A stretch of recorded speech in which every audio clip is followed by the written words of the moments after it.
Roman from Rise Over Run Vancouver here, and today I am with Clayton Diebert. Thanks for coming on the show. Thank you.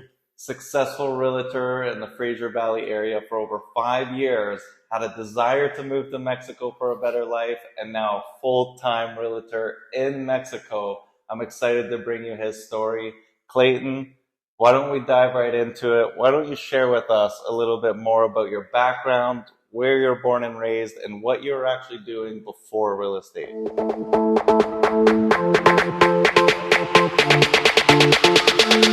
down.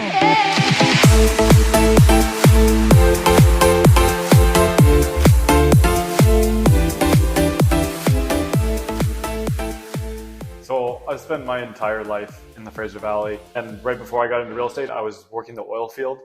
I was up there for about 4 years beforehand, and I was kind of just up there trying to get some money, maybe get a house and get ahead. And it's up there where I started reading books like Rich Dad, Poor Dad and a couple of real estate investing books. And that kind of changed a lot of things about how I looked at money. And and so I got my house and I got ahead, and then I was now looking for an out. I had a few things, and I didn't want to be spending all my time up in the oil field and camp. It was kind of a miserable time, but I just stuck to my guns and would be reading all the time and just going to the gym and working and not partaking in all the extracurriculars that come along with the oil field work. And I decided to get into real estate after talking with the realtor that helped me buy my house. I bought it up in Kelowna, and I interviewed a few other realtors and went to a couple of real estate offices. And then it dawned on me that being that I've been a networky person my whole life, everywhere I've gone, I've always met friends and kept friends. So I figured it'd be a good opportunity to get into the real estate game. That is absolutely amazing, man. So really your journey started out in the oil fields. Mm-hmm. And it's actually very impressive that you started picking up books and wanting to continue to grow yourself, because I know when you're when you're working on the rigs, you're making a lot of money. So a lot of people feel like they already made it. And I know a lot of people turn into other directions when they're making that kind of money. And like you mentioned, it is kind of like a miserable kind of lifestyle. So a lot of people do turn to partying and so on and so forth. So it's pretty impressive that you picked up the books and continued to grow.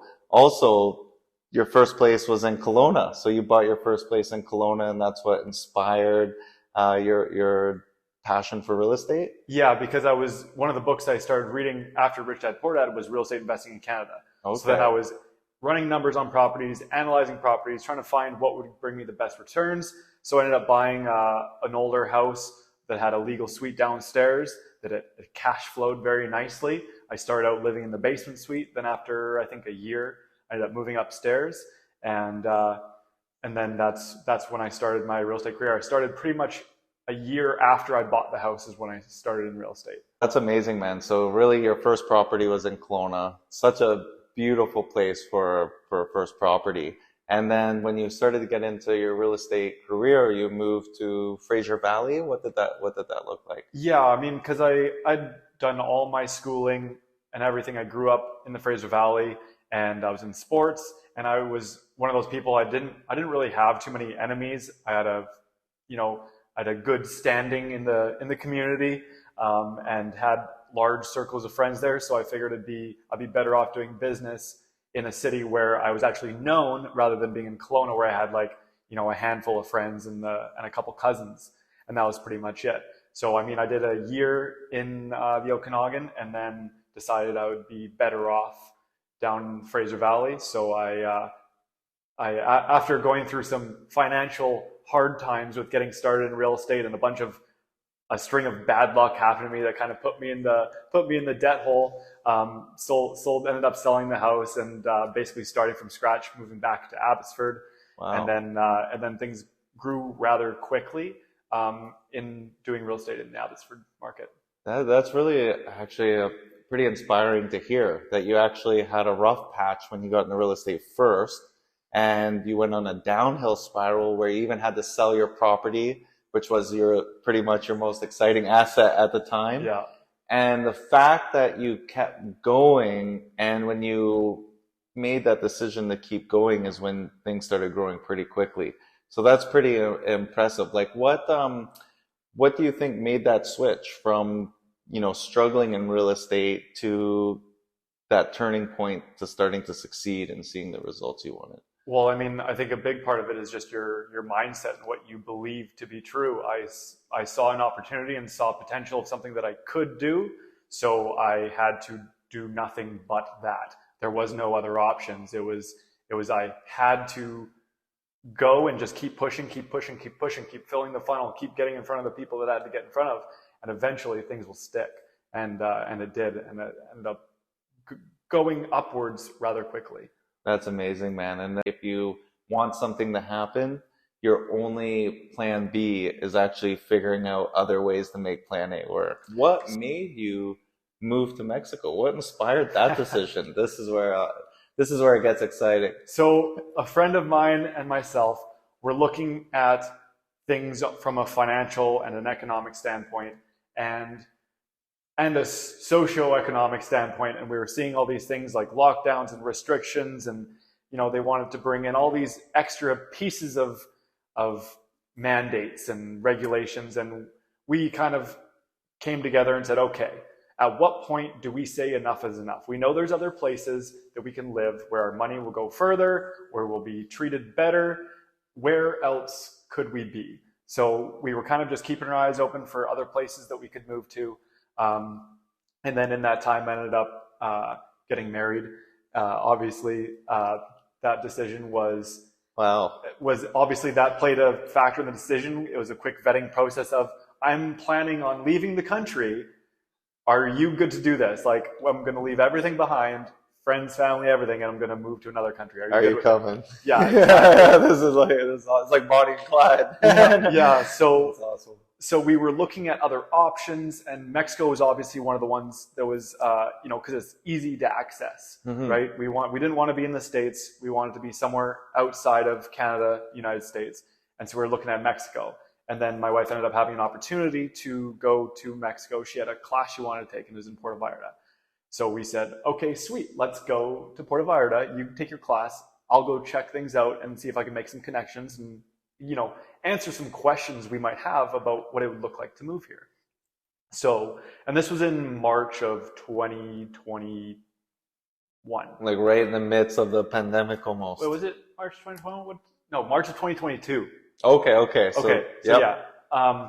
And we got there, and she was in her class for like 4 days during the day, and basically I would just go to the gym, and then I would hit the streets and talk to whoever I could talk to. Just talking to random people. If I saw people that spoke English, I would ask them a bunch of questions. And the biggest event that happened was like, you can't even make this stuff up. We were in a big condo hotel style place, like a resort style condo. And I was sitting on the rooftop pool in the sun, reading a book. I was reading Dave Grohl's autobiography from the Foo Fighters. It's actually a really good book. That's cool. That's cool. And I just worked. So I worked out. I had some food. Then I was upstairs reading on the roof. And I was starting to get a little hot, and I was running out of water. And I was like, feeling a little dehydrated. I'm like, but I'm really liking this chapter. I've got like 8 pages left. Got 8 pages left in this chapter.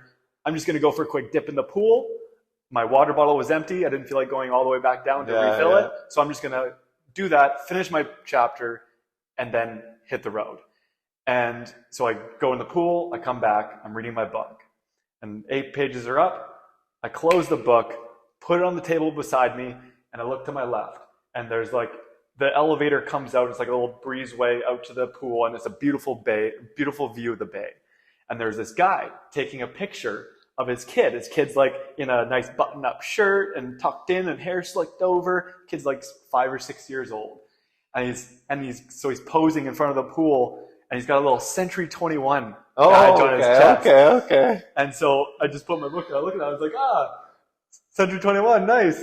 He's like, and then the dad that was filming him, he's like, yeah, man, like this is all he ever wants to talk about. He just wants to be a realtor when he's older. That is so cool. And I said, that's really cool. I'm with Century 21 in Canada. Wow. He's like, no way, because his dad was in Century 21. That's why he had the Century 21 badge.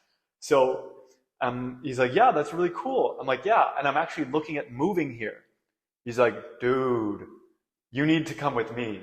You're gonna, No yeah, it way. basically said like, I'm gonna introduce you to my magic broker.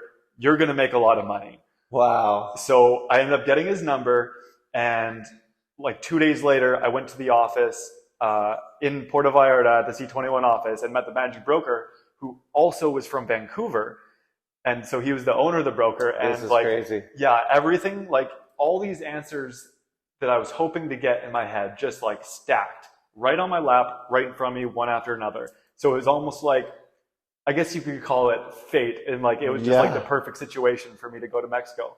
And while we were there, my wife came back from a class, and I was in the condo, and I'd just gotten off the phone with my buddy, and I think there was, I can't remember what exactly it was, but more things were going weird back home, and I called him up and said, "How does September sound?" And he said, "Yeah, let's do it. I think it's time." So then my my wife came home. She walked in the door. I was like, "Before you say anything, how does September sound to you?" And it was just it was a heck yes. There was no hesitation. Wow. So basically, we gave ourselves 5 months, and which was enough time to sell things. I had I had two properties. I wasn't sure if I was going to sell them at the time. I didn't live in either one of them. They're both rentals. And then I had a townhouse that I lived in that was obviously full of furniture, Yeah. full of things that I would have had to get rid of. I had a business where I was, doing really well in real estate and selling homes in the Fraser Valley. And so I had basically 5 months to wrap that all up, enjoy the heck out of my summer. And we hopped on a plane on September 1st. What a story, man. You can't make that stuff up. That No. is wild. The first thing that comes to mind is it's just amazing what happens when you commit to something. Because this kind of goes back to what you mentioned before. Like, you just had to make real estate work. There was no other option. You're going to make this work. And then when you made the decision to move, like when you're getting married and you asked your wife, are you in? Are you down for this? And she was down. You guys already were committed to the move before you knew exactly where. But because you guys were committed, I feel that's why things started just aligning like fate. Like, you have no idea how you're going to make it happen or get there, but you're determined to make it happen. Fate and the universe will start working things out for your favor, but you have to be determined and you have to know where you want to go, and have this kind of mindset of like, there's no other option. We got to make it happen. Yeah, exactly. There are all the things that were happening here that we're seeing that we don't align with, and that we don't necessarily agree with the way things are going. So instead of trying to not fight it, but just let it be and be somewhere else where we don't have to necessarily deal with it. I love that you brought that up. So, your biggest inspiration to move to Mexico was just everything that was going on here in Canada. The mandates, the lockdowns, the enforcement of the masks, things like this. Yeah, and then you look at economical things like my friend that he actually came with us, the one that we originally had to sit down and saying, where are we going to draw the line and say enough is enough? He was looking more at the money markets and looking at how they're printing money and making everything more expensive, and just the cost of living going way up. And it's just like, this doesn't need to be like this. I agree. It's Yep. just a situation that's been created and manipulated to be like this. Like, we just didn't want to be a part of it, Yeah, I right? love it.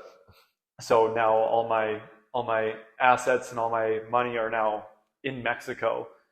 That's amazing, man. That is so cool. And I really felt all the same feelings, you guys were feeling throughout that time. Just really cool to see someone who's actually took an action, made the move, and this gives good light for others who have just been curious of what that would look like and who've been wanting to do the same thing. Yeah, I mean, the comment that I get the most is like people saying like, "Man, you've got balls Yeah, for no doing that." kidding. To just risk it all, throw everything away you had when your life was going good. You're Yeah, successful in real estate, you had property, furniture, and you threw it all away to move to Mexico and start a new life. yeah. I mean, I didn't Wow. I didn't really see it like that. I didn't really see it like I have balls. I just felt more like I was just doing what felt right for Yeah. me, right? It didn't have to be a big, bold, slap in the face move. It was just like, I'm not feeling this anymore. I'm going to go do what I want to do elsewhere. Yeah. Right. So, I mean, love it. even though I had all these connections and I had all these ends to get into real estate, I took some time off once I got down there and kind of was, just took a little bit of time to breathe. It was a hectic 5 months. It was cool. No kidding. As much as I enjoyed the most of my summer I could, obviously there was a lot of business to wrap up. Selling all my things was very stressful, waiting till last minute, and just like all the logistics, all the moving pieces that I had to take care of before going. It was a very hustle bustle, stressful time. So I took that time to just sit and decompress and sit in the sun, and because I could do that, and I wasn't cold. I love it. And I wasn't even sure I was going to get back into real estate. Yeah. I wasn't 100% sure. I was thinking about doing a couple other things. Honestly, coaching was a big thing that I want to do, and I still want to do one day. I can see you being a coach for sure. I honestly just didn't know where to start. Yeah. Right? Like, you have all these different avenues, and I kind of got caught in a loop of watching too many other people do their styles and the way they go about it, instead of just building up my own plan. Like you say, take a goal, put it on the whiteboard, and then reverse engineer it to be like, okay, how do I get from here to there? And I spent more time in a more relaxed state, not working, and just observing and watching other people do it. And it just filled my head with too much things. Too many things. Yeah. Too much. So, they start over analyzing everything. Yeah, exactly. So I didn't know where to start, essentially. So I was like, okay, well, like, and then as I'm observing how things were operating and learning how things operate in Mexico, and I'm obviously seeing how things work in the real estate world. And I started to see a lot of opportunities, right? A lot of opportunities, not only for myself, but a lot of opportunities to help people that are in certain circumstances here.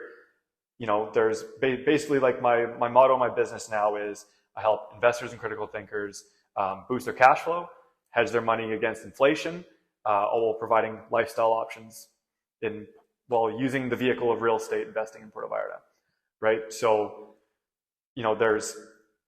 if you're getting a property close-ish to the water, and it's just a vacation spot, you come down there once or twice a year, and the rest of the time it's rented out through using Airbnb, and there's good money to be made doing that. Like, there's positive cash flow. It pretty much doesn't even matter where you're getting your money from. Yeah. Obviously, it works best if it's more so in cash than not, just for that purpose of having the cash flow. But there's so many other elements that I started learning as you just like, okay, so this opens up this door. Now where else does it take me? And now I've got this like whole long list of steps that people could take, that just starting with a property in Mexico, what other doors it can open up for people. That is cool. And one of the biggest ones that has been the biggest part of the message that people have been really, really receiving well is the fact that once you own a big enough stakehold in a property, so like, no, not financed. So like, say you have the magic number is $225,000 US.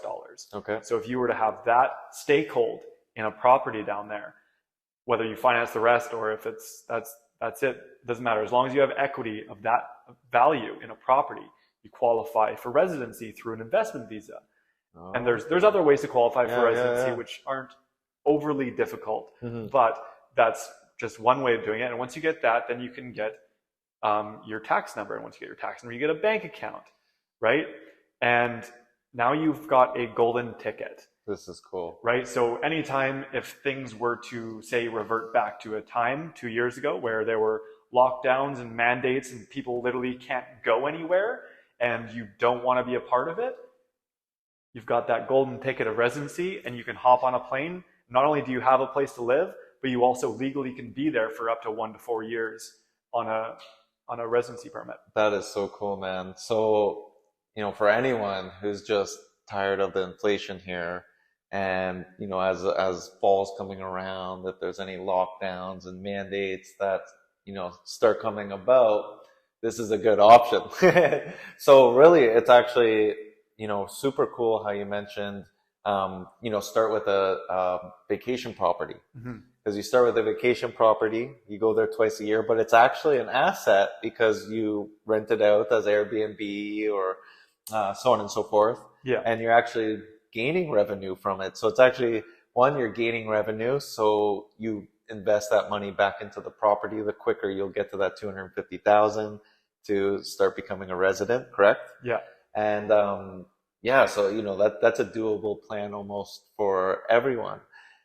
Such a cool idea to Yeah. think about. Yeah. And I mean, and say, even if, like, best case scenario, which obviously we're all hoping for, that nothing does go downward Yeah, and everything stays hunky dory. yeah, You have a property that you can use once or twice a year, collect cash flow the rest of the year.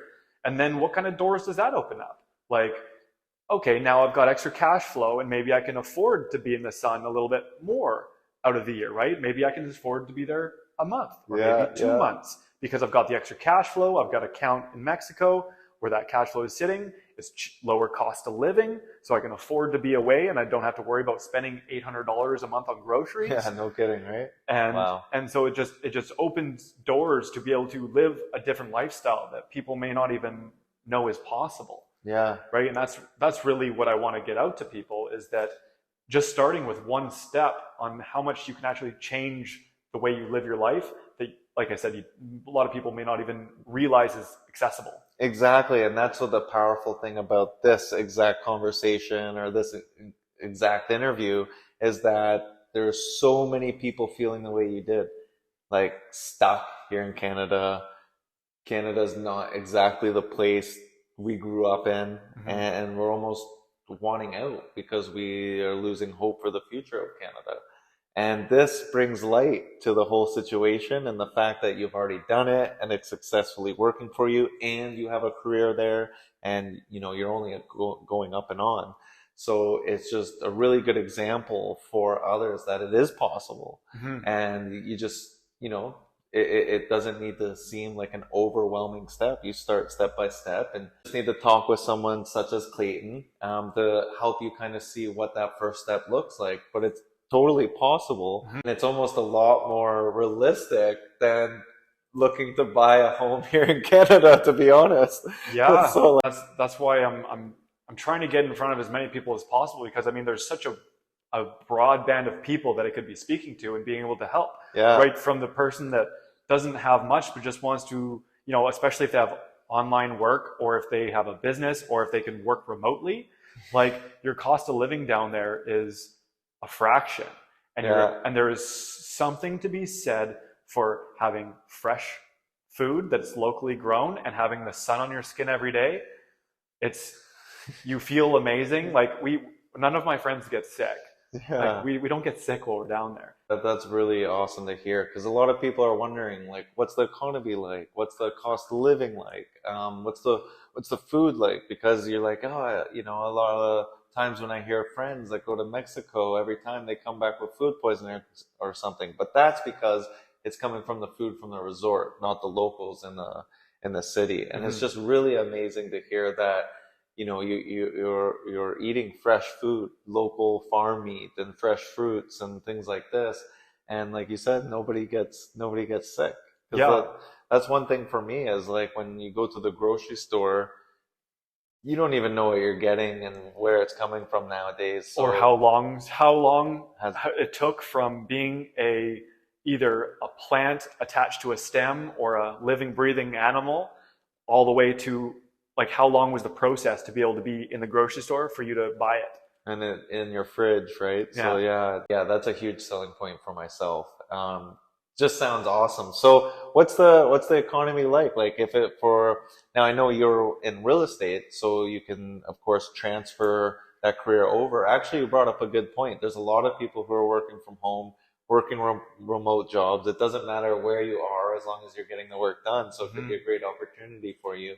But what is the economy like for someone who's just wondering what it's like to get a job over there, or start a career or a business? Yeah, it's unless you're building a business that surrounds tech or something that involves tourism, like just working a normal job down there, you're not going to be making, because the goal is to be making dollars and spending pesos, right? So Yes, okay. if you're making pesos, you're not going to be making enough to get ahead or sustain a lifestyle that you would probably be more so used to. Hmm.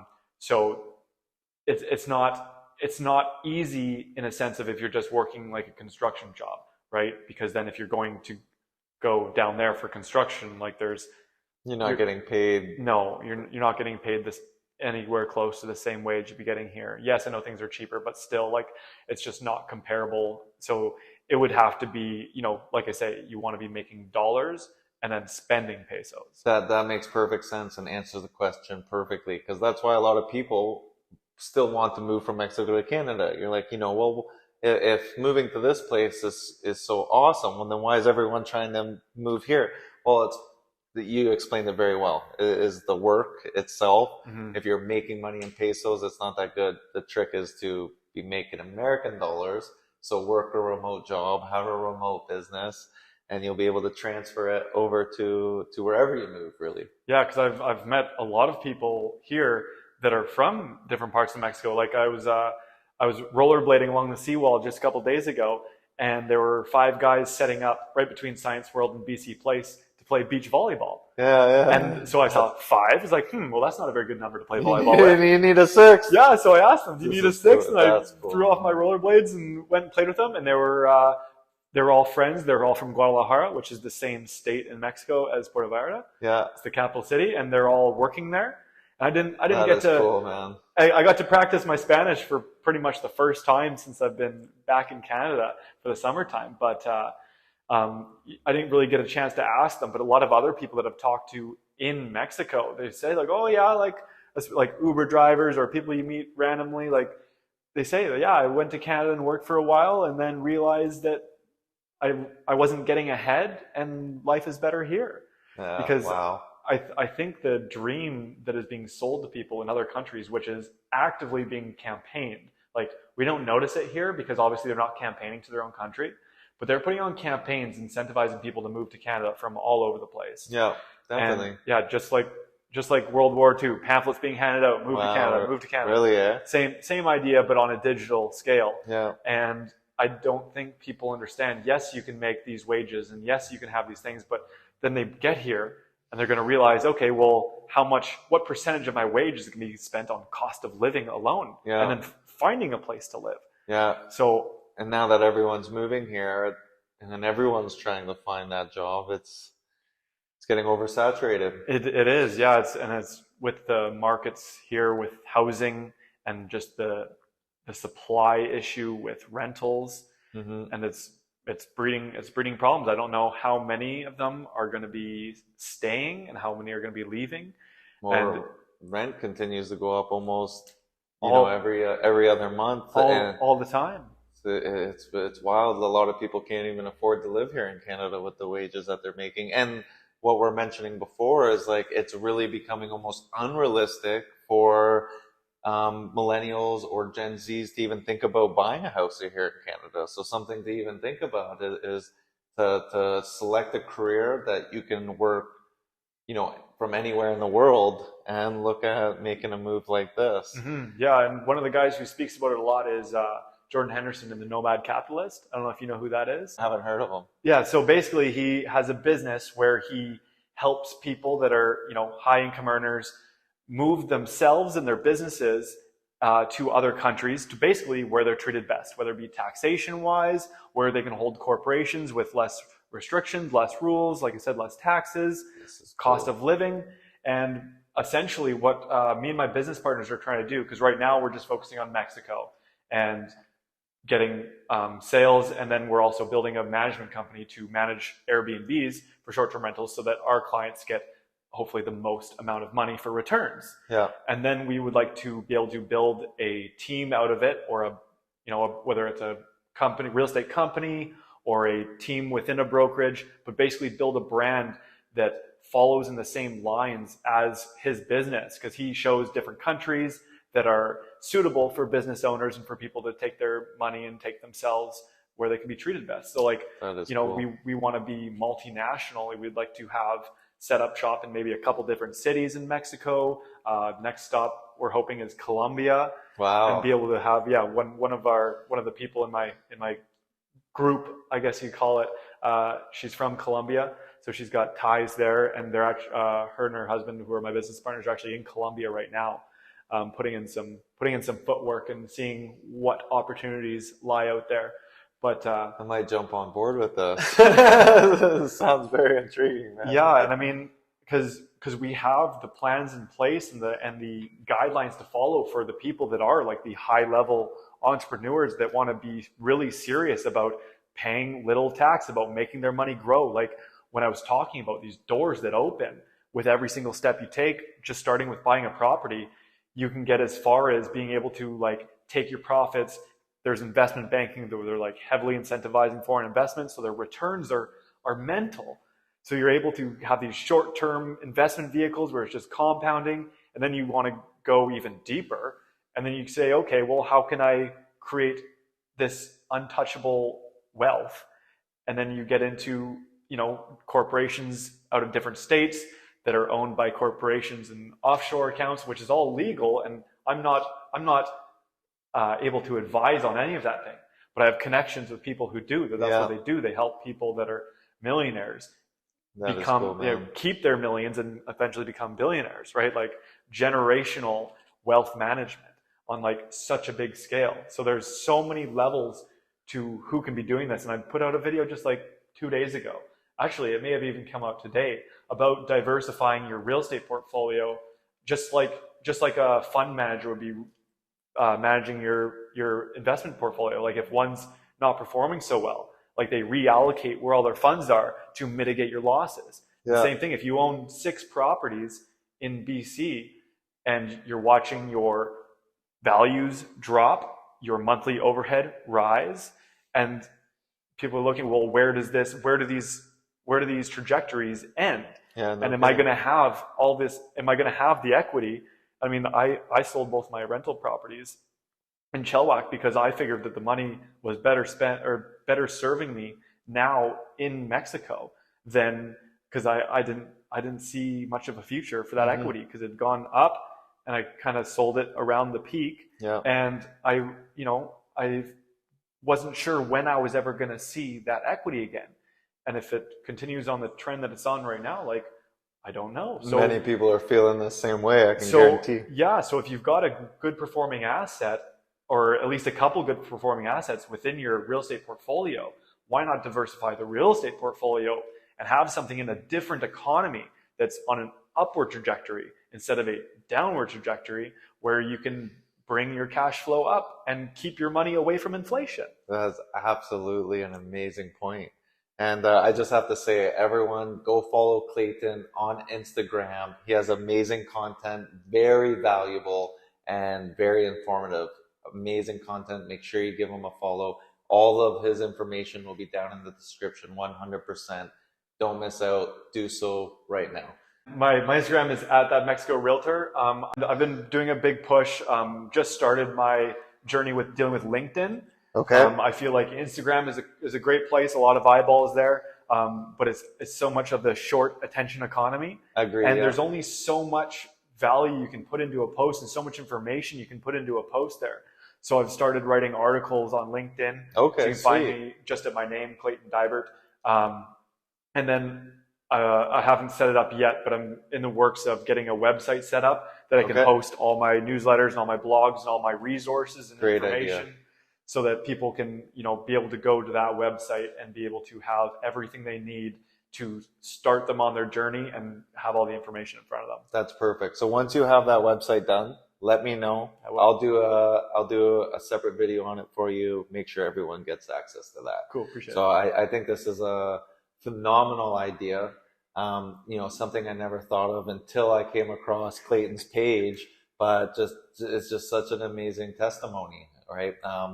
Working on the oil fields, right? Putting in long hours, making good money, but just wanting to do more with your life, continuing down personal development, and then getting into real estate, going through adversity, right? Failing, really having well, the only true failure is not trying.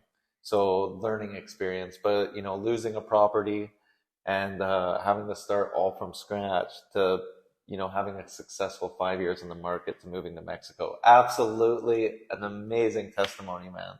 Yeah, and I just want to preface that the move down there and getting things figured out in Mexico was not easy. Yeah, I could imagine. I have learned every lesson the hardest, most expensive way probably anyone could learn these lessons. Yeah. Like just face plant after face plant after face plant, and just learning how people communicate, how they conduct business. It's very, very different.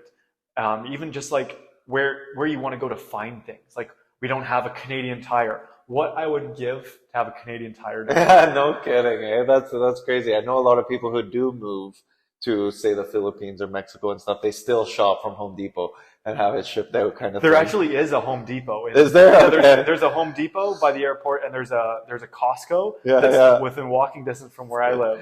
That's cool. But yeah, I mean, with all these adversaries that I've hit, like we just have to sit back and say, okay, we have to be an allowance that we cannot change how these people operate. We just need to understand it and use it as awareness to then overcome and work around it and say, how do I best work with this new environment that we're in? Because I mean, we were talking about this earlier, and it boils down to, all these struggles and all these slaps in the face we're taking are only building up the story because, we try to live our lives like we are the main character in our movie. And I think that is a mental mindset to be in that just keeps you driving and pushing forward and breaking through ceilings, as you will. I love this. I love it. Yeah, you have to be the main character in your movie because once you overcome all these things and come out ahead, that's your story. That is absolutely amazing, man. And just when you're going through the adversity, just think of it as you're the main character in the movie, and that this is what's making the movie. That is awesome because no one wants. If everything just works out for you and it just works out smoothly and it's an easy, smooth sailing process to your success, no one wants to hear that story. It's boring, right? People want to hear the adversities and the things you had to overcome and the trials and tribulation. Yeah. I love it, man. And Yeah. so what was, maybe one of the biggest mistakes you made, and how do you overcome it? I was too set in my ways, and I wanted a vehicle sooner than later. I didn't want to wait. And obviously, buying a vehicle down there is a much different process. Mm-hmm. And we had to travel by bus to the main city in Jalisco, which is Guadalajara. And that's where most people go to get vehicles. There's a large abundance of vehicles there. It's a big city. It's like 6 million people. And so we went up there for a weekend expecting to come home with a vehicle. We had a perfect vehicle, exactly what we wanted. Everything was mint on it. And we didn't take it because we had other things lined up to see. Now, those other things we had lined up to see weren't necessarily as promised. Some of them didn't even exist anymore. They weren't even on the lots that they said they were on, even though I was messaging the people that worked at the lots. They just want to get you in the door. And, it's not, people don't necessarily play in the same moral playground that people here might play by. Yeah, I can imagine that. So we ended up finding a vehicle that everything checked out from first glance. But there were a few red flags along the way, and instead of listening to our guts and our intuition, we pushed through, and the process was long and painful, but we didn't want to leave empty-handed. We didn't want to take that loss. But if we would have taken that loss and learned from it and came back and wanted a different day, we would have been far better off, because I ended up buying a vehicle, ignoring my intuition and my wife's intuition and the red flags that we saw. And I have now paid for that vehicle about 2.5 times because it has been a lemon and the largest pain in my ass. I love the vulnerability. But no, that's hilarious, man. And you know what? It's funny. It's like, I think with most men, this happens with cars in general. It's just like, you want this car, your intuition's telling you, don't get it, but we're stuck in our ways. Yeah, we just want that car, whether it's in Mexico or Canada. A lot of men have been through that, that's for Yeah, sure. my entitlement riddled ego was saying, I'm not leaving without a vehicle. I'm not going home empty handed. I'm coming out with a Jeep. And my lesson has been learned. Yeah. So what exactly is that lesson? What advice would you give to others in this kind of scenario? Ooh, What's the life lesson here? be patient. Do not let your previous successes determine your future successes, and listen to your gut instinct. Your body and your mind are smarter than you think. So shut up and listen to it. I love it, man. I needed to hear that. So I like it. I like it. So what was one of the biggest fears? I know that you've had many fears when you're taking that risk, dropping everything and going to Mexico. But what was one of the biggest fears you had when making that move, and how were you able to overcome it? I don't even know if I've fully overcome my fears, rather than I just try to ignore them the best that I can and rely on rely on myself and my knowing that I will figure it out. Like I didn't leave with a job lined up necessarily. I had options, but I left pretty much with, some money in the bank and saying, you know what, I've always figured it out and I'm going to continue to figure it out. Just because I'm not in Canada, I have the skills and the knowledge and the personality to make something happen. So I think, there still always is a small loom of failure, whether that failure is running out of time or running out of money, which of course still live in there Yeah, somewhere. it never goes away. And no, and they know they surface every now and then. There's good days and there's definitely bad days, but you really have to just understand and follow your heart and know that, I'm doing this to help people get ahead. I from my understanding of how things operate, I see a great opportunity for people to change their lives, whether it be financially or long-term wealth, or how they live their lives. So knowing that I have purpose behind what I'm trying to do, it's just a matter of how to effectively communicate my message to people and have them be educated on what I know, so that I have the opportunity to help more people. That's absolutely amazing, man, and very well put. Faith over fear, believe in yourself. And then also what you added there was, making sure that you're being of value to others' lives. Mm-hmm. When you're adding value to other people's lives, things are going to work out. You're going to make it, because our success is determined by the value that we add to the marketplace, 100%. Yeah, exactly. And I know that a lot of people's public perception of realtors hasn't always been the best over the years. And I always looked at it as a perspective of, okay, I don't need to sell people a home. Like, they're going to buy a home regardless. Why don't I just figure out the best way possible to educate my people so that they can make the best informed decisions to set up their futures and help them see new ways of going about things and making money. So I always had purpose behind my business, which I believe is why I was successful, because Mm-hmm. I was actually trying to help people. I wasn't just, hungry for the commission and just trying to get the sale done. Like, I genuinely wanted to have the people have the best experience possible. That is absolutely amazing, man. And when your heart is pure, you'll be rewarded, and you're definitely being rewarded. I hope so. So yes, brother.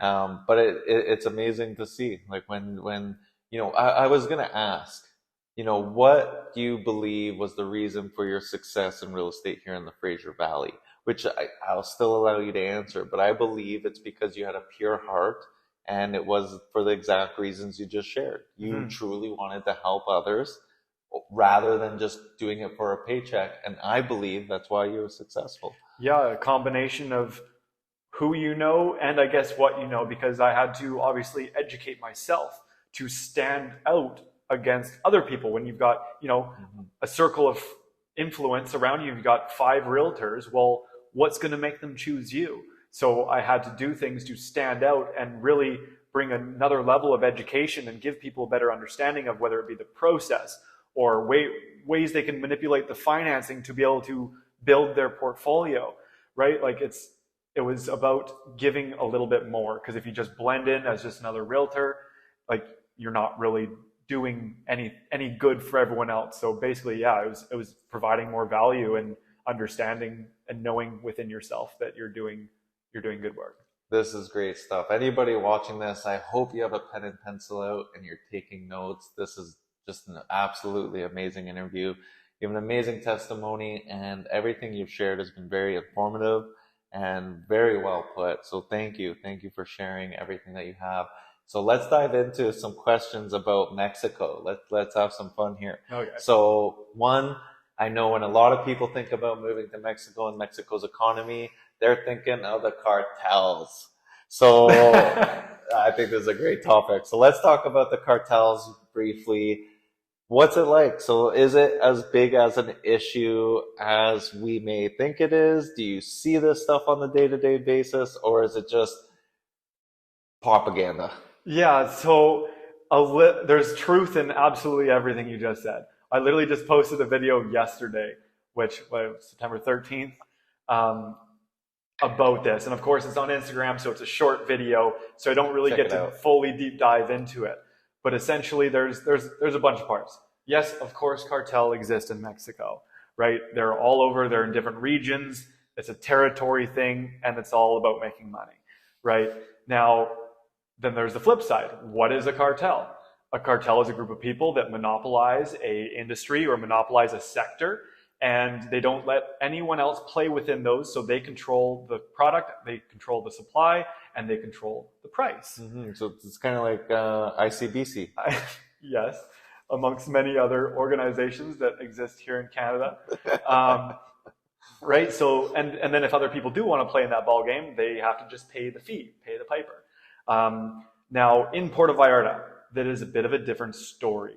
From my understanding, from talking to people that live there their whole lives, that have local businesses there, that have storefronts there, they have zero influence on day-to-day business in Puerto Vallarta. Okay. And the reason is, there's two reasons. One is that, again, I cannot confirm nor deny this as I have no involvement. Knock on wood. I love it. That a city called Mérida, which is on the east coast in Yucatan, and Puerto Vallarta are where high-ups within all the different cartels have homes, whether it be for their family or for vacations or for themselves. So it's kind of like an unspoken safe zone where there's not much conflict happening. When you hear about most of the crimes and people being mutilated or whatever it may be, those are usually happening in towns closer to the border or over on the east. Like it's never really happening in Puerto Vallarta. I've only heard of one instance of a violent crime, which was only an attempted crime. Attempted. And that's all I've heard of. Yeah. Now, if it was bad, you'd be hearing about this stuff all the time. Yeah, every single bad thing that happens in all of Mexico, you hear about it in the news. So then you come to the propaganda part. Exactly. My belief is that even though PV has a better crime index, a lower crime index than most cities in BC, I think that they just don't want you to know that there are places that are pleasant to live in other than here. They want it to sound like this is the end all be all in Canada. Canada's the best. Everything it's the only place. Everything outside of it is riddled with crime and danger and drugs, and it's not like that. There's no homeless problem in Puerto Vallarta. Wow. And that's partly because of the culture. People, if there's someone that's struggling, their families don't let them struggle. And if their families let them struggle, the community doesn't let them struggle. Wow, everyone comes together. Exactly. There's someone. That's amazing. Someone's going to make sure you're fed. Someone's going to make sure you're getting taken care of. Even though it's beautiful weather and it would be easy to just set up a pile of tents. Yeah, no kidding. No one's even homeless out there. There is one block that's like that has, it's a big open field where there's a bunch of people like a little tent commune, but that's like the only one. The only thing. And I don't even know, like, for all I know, they could own the property, and that's just that's just the way they want to live because they can. So much of the property is passed down from generation to generation, and it costs them pennies on the dollar to buy it with their family back in the day, or it's been handed to them. Yeah. And not to say that there is no crime or no like hazards. Like anytime you're in a foreign country, you should have a certain level of awareness about your surroundings. That you're not flashing all this gold jewelry and making a lot of noise and being flashy and having your phone out willy-nilly. Like, it's easy enough for someone just to go yoink and run away, Yeah. and then you become a victim of petty crime. But you have to take some responsibility in how you present and carry yourself. Exactly, and you're not living in a place where there's cameras everywhere, so there's more freedom, but you have to be more self-aware, Mm-hmm. which I like. And so, what advice do you have for others who are starting to think about moving to Mexico and have no idea what steps to take? I would definitely say one of the biggest things is to secure income that is not reliant on location. So whether you can have a side hustle that you slowly grow, or have online work, or be able to work remotely, whether your job, depending on who your employer is, that you can work remotely. I'd say that's the biggest step, because it's like I said, it's very hard to rely on income coming from within Mexico, like making pesos. You want to be making dollars. So that'd be the first step. And the second step is just start asking questions. There are no dumb questions. They're like, you don't know what you don't know. Exactly. So you have to ask questions. And I've been asking questions for like a year and a half now, and I still don't have all the answers, but I sure as heck have more than I started with. Yeah. So as much as I've been able to learn from my horrible mistakes, and I'm hoping that the people that ask me questions, I can inform them so they don't have to make the same mistakes that I did, and they can learn from my expensive mistakes. Yes, that's awesome. If you guys have questions, you're wondering what steps needed to be taken, or what's a good first step, and you want to start asking questions, make sure you follow Clayton, that Mexico realtor, and I'll put all the information down in the description. Make sure you give him a follow and send the DMs. He's more than willing to answer the questions, even if you're not serious with this moment. You just want to know what it's like, what steps to take, how it can become possible. Give him a follow, send him a DM. He's more than willing to help. And that includes if you're not wanting to buy a property, even if you just want to move down there, I will help guide you in the path, right? I just want to help people. I absolutely love it, man. Thank you. And what advice do you have for other realtors out there in the market? You were a successful realtor in the Fraser Valley for over 5 years, and there's a lot of realtors out there struggling right now. What advice do you have for the realtors out there? I would say that don't let the headlines scare you from giving your opinions on what's going to be happening. People don't watch you and follow you and take advice from you because you relay information from the news. You need to educate the people, and don't be afraid to give your opinions. If the people agree with you, they will appreciate it. And if they don't agree with you, there's a good chance they'll appreciate the fact that you're giving your honest opinion to people instead of just relaying the same news everyone's relaying. Exactly. Because it's true. Like, there's a lot of realtors that say are in the story section, and when there's a piece of news that comes out, which all the realtors will post the same update. Yeah. And it's just the same thing that the news said. Well, yeah, I mean, and it's okay to show that if people don't have a way to find that information, or they don't see as quickly what the Bank of Canada is doing, for example, but then add value to it. Give your opinion on where you think this is going, why they're making the decision, what other markers you see happening. If as long as you do that kind of research and homework on economics to see what you see going down on a bigger picture, zoom out and be able to take a look at all the pieces on the chessboard. This is amazing advice, man. So really, to any negative thing that happens, there's a positive. To any positive thing that happens, there's a negative. So it's good for the realtors to say, if there's a negative piece of news that comes out, what positives what silver lining may be there. Yeah. And then what silver lining can potentially come from it. But really great advice. I couldn't have worded it better myself. And thank you, Clayton, for coming on the show, man. This is absolutely an amazing conversation. You have an amazing testimony, an amazing purpose. And just the fact that, you want to help people, even if they're not buying a home in Mexico, you just want to move out there, or just thinking of it, right? He's willing to help. just we need more people like you, my friend. Thank you. And I'm really starting to contemplate this whole move myself. So this is awesome. I'm super excited for what the future has in store. And yeah, if you guys have questions, send him a DM, give him a follow. He has lots of amazing content himself, phenomenal editing, really great job, Sebastian. Really great content and very informative, very knowledgeable, very valuable. So make sure you give him a follow. Lots of great stuff coming. And thank you again. Awesome. That's a wrap.